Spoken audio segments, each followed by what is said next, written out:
Hi friends, welcome to our channel. இந்த வீடியோவில் நம்ம என்ன பார்க்க போகிறோன்னா, வீட்லேயே குளியல் சோப்பு எப்படி செய்யலாம்னு பார்க்க போகிறோம்.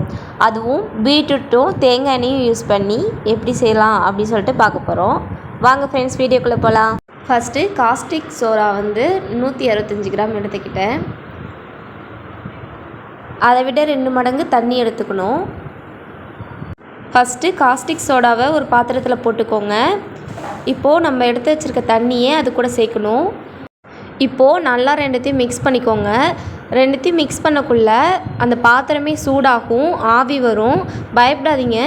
அதே மாதிரி செய்யக்குள்ளே கண்டிப்பாக க்ளவுஸ் யூஸ் பண்ணுங்கள். நான் நிறைய டைம் பண்ணதுனால நான் க்ளவுஸ் யூஸ் பண்ணுறதில்ல, நான் பார்த்து செஞ்சுடுவேன். நீங்கள் ஃபஸ்ட் டைம் சோப்பு ட்ரை பண்ணிங்கன்னா கண்டிப்பாக க்ளவுஸ் போட்டுக்கோங்க.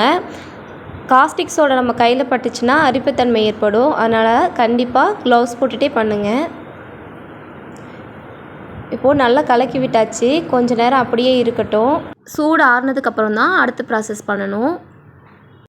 இப்போது இது ஆரங்கட்டியும் ஒரு பீட்ரூட் எடுத்து இது தோலை செத்திட்டு கட் பண்ணி மிக்ஸி ஜாரில் போட்டு அரைச்சி எடுத்துக்கோங்க.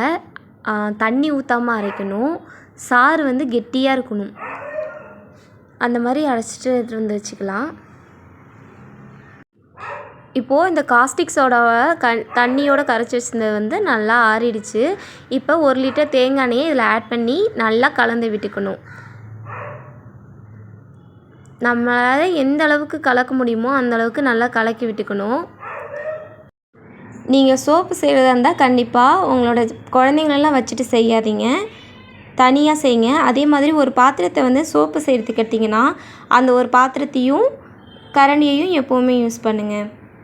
இப்போ நம்ம அரைச்சி வச்சுருக்க பீட்ரூட்டை அதில் சேர்த்துடலாம். சேர்த்துட்டு நல்லா கலக்கி விட்டுக்கோங்க.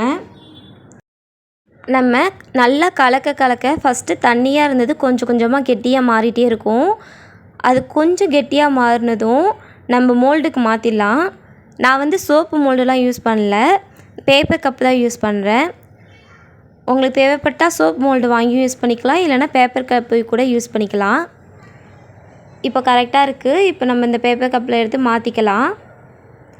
பார்த்திங்களா, இந்த மாதிரி தண்ணியாக இருக்கும்போதே எடுத்து ஊற்றிக்கலாம்.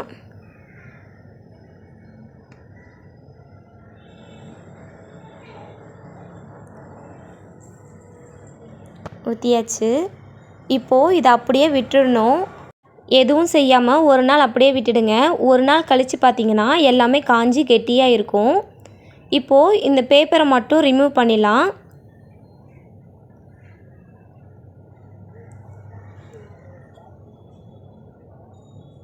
பேப்பரை ரிமூவ் பண்ணிட்டா சோப்பு ரெடி. ஆனால் சோப்பை உடனே யூஸ் பண்ணக்கூடாது. ஏன்னா நம்ம காஸ்டிக் சோடா யூஸ் பண்ணுறதுனால 1 மாதம் வெயிட் பண்ணி அதுக்கப்புறம் தான் யூஸ் பண்ணணும். இந்த பேப்பரை ரிமூவ் பண்ணதும் 1 மாதம் வெயிலில் வச்சுட்டு அதுக்கப்புறமா யூஸ் பண்ணுங்கள். கண்டிப்பாக எந்த சைடு எஃபெக்ட்டும் வராது. அதே மாதிரி இது நம்ம ஒரிஜினல் மரச்செக்கு எண்ணெயில் செய்கிறோம். நீங்கள் பீட்ரூட்டுக்கு பதிலாக மற்ற பொருளை கூட சேர்த்து சோப்பு செஞ்சுக்கலாம். ரொம்ப ஈஸி தான். ஆனால் நீங்கள் சோப்பு செய்யக்குள்ள காஸ்டிக் சோடா கையில் படாமல் பார்த்துக்கோங்க.